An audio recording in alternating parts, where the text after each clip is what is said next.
this issue sort of confirmed by Pam. Siguro, sa akin, nililigaw na siguro si Kevin kasi yun nga, siguro, di ba? Kaya, effort. opo. Pero, siguro kay Kevin yun na lang po itanong kasi, di ba? Sa akin naman po, yun nga po, kasi kung ano po talaga yung friendship namin sa loob ng bahay, ganun pa rin naman po, wala pong nagbabago. Kasi wala nang lumabas kami. Wala nagbago sa akin.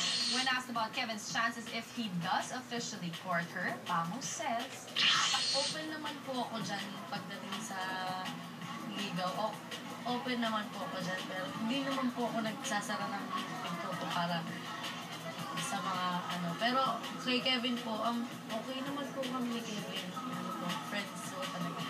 Pamu admits she's been spending a lot of time with Kevin ever since they got out of the Big Brother house. Okay naman po kami ni Kevin.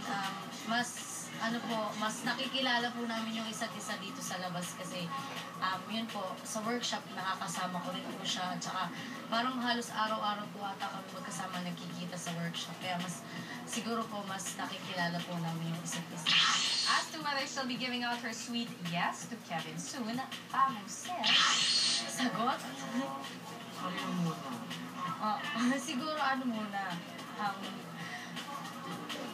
Ako ba yun? Kinikilig ba ako? Hindi naman kinikilig. And the most talked about